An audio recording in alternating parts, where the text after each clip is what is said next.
अस्सलाम वालेकुम स्टूडेंट्स, हमने केमिस्ट्री के सेकंड चैप्टर का टॉपिक पढ़ा था लास्ट लेक्चर में, रदरफोर्ड्स एटॉमिक मॉडल। उसमें हमने देखा था कि रदरफोर्ड ने कौन सा एक्सपेरिमेंट किया था और उसकी क्या ऑब्जर्वेशंस थी। आज हमने देखना है कि उस एक्सपेरिमेंट से क्या रिजल्ट्स निकाले थे रदरफोर्ड ने। फर्स्ट जो रिज़ल्ट था वो था, since most of the particles pass through the file undeflected therefore most of the volume occupied by N atom is empty. It's mean के जो रदरफोर्ड ने जब एक्सपेरिमेंट में अल्फ़ा पार्टिकल्स की बॉम्बार्डमेंट करवाई थी, तो उसमें से ज़्यादातर जो पार्टिकल्स थे वो फॉइल में से अनडिफ्लेक्टेड पास हो गए थे, मतलब वो किसी भी पोजीशन में किसी भी तरफ डिफ्लेक्ट नहीं हुए थे। इसलिए वो कह रहे हैं कि ज़्यादातर जो वॉल्यूम था वो एटम का वो एम्प्टी रहा, क्योंकि जो पार्टिकल्स थे वो फॉइल में से अनडिफ्लेक्टेड पास हुए थे, कि वो किसी तरफ भी डिफ्लेक्ट नहीं हुए थे, वो स्ट्रेट लाइन में पास हो गए थे। इसलिए ज़्यादातर वॉल्यूम जो एटम का था वो एम्प्टी रहा। सेकंड जो रिज़ल्ट था वो था, the deflection of a few particles proved that there is a centre of positive charges in an atom which is called nucleus of an atom. It means के ज़्यादातर पार्टिकल्स जो deflect हुए थे वो ये प्रूव कर रहे थे कि एटम के सेंटर में कोई पॉजिटिव चार्ज वाला कोई चीज़ है, जिसकी वजह से पार्टिकल्स जो हैं वो डिफ्लेक्ट हो रहे थे। और वो पॉजिटिव चार्ज किन पे होता है? प्रोटॉन्स पे। और प्रोटॉन्स किन में होते हैं? न्यूक्लियस में। इसलिए जब वो अल्फ़ा पार्टिकल्स जिन उनके ऊपर भी पॉजिटिव चार्ज था, वो जब टकराए न्यूक्लियस पे और उसके ऊपर भी पॉजिटिव चार्ज था, तो वो वहाँ से उनसे टकरा के न्यूक्लियस से डिफ्लेक्ट हो गए थे, क्योंकि सेम चार्जेस जो हैं वो एक दूसरे को डिफ्लेक्ट करते हैं और अपोजिट चार्जेस जो हैं वो एक दूसरे को अट्रैक्ट करते हैं।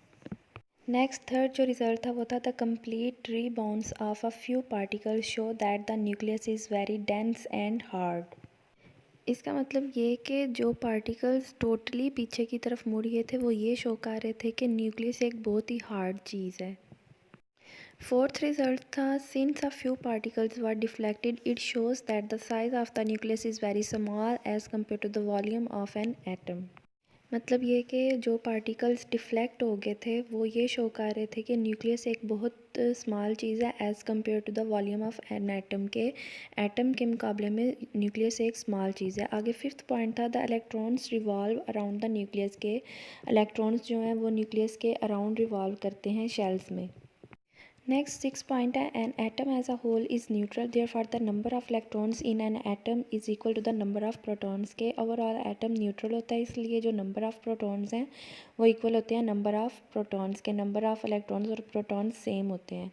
आगे सेवन्थ पॉइंट है, except electrons all other fundamental particles that lie within a nucleus are known as nucleons, के जो भी पार्टिकल्स न्यूक्लियस में पाए जाते हैं उन सबको न्यूक्लियॉन्स कहते हैं। ये 7 पॉइंट थे रदरफोर्ड के एक्सपेरिमेंट के रिज़ल्ट के, जो उसने एक्सपेरिमेंट करने के बाद अपने रिज़ल्ट में दिए थे। आगे नेक्स्ट जो है कि रदरफोर्ड ने जो मॉडल प्रपोज किया था उसमें कौन कौन से डिफेक्ट्स थे। उनमें फर्स्ट है, according to classical theory electrons being the charged particles should release और emit energy continuously and they should ultimately fall into the nucleus. Means के क्लासिकल थ्योरी के अकॉर्डिंग इलेक्ट्रॉन्स चूँकि चार्ज्ड पार्टिकल्स हैं, उन पे पॉजिटिव चार्ज होता है, तो उनको हर वक्त कंटिन्यूसली एनर्जी रिलीज़ करनी चाहिए। एमिट का मतलब भी रिलीज़ करना होता है।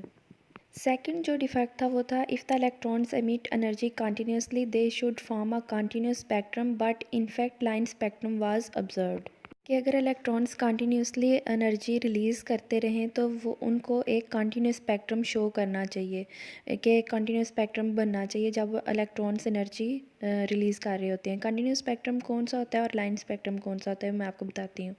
एक प्रिज्म होता है जो कि उसके 3 कोने होते हैं, जैसे एक ट्राई होता है, इस तरह का एक प्रिज्म होता है 3D।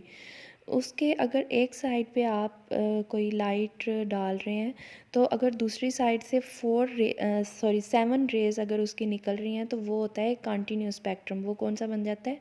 अगर 7 रेज़ हमें दूसरी साइड पे नज़र आ रही हैं तो वो एक कंटिन्यूस स्पेक्ट्रम बन जाता है। लेकिन अगर एक ही लाइन हमें दूसरी तरफ नज़र आ रही हो तो वो लाइन स्पेक्ट्रम होता है।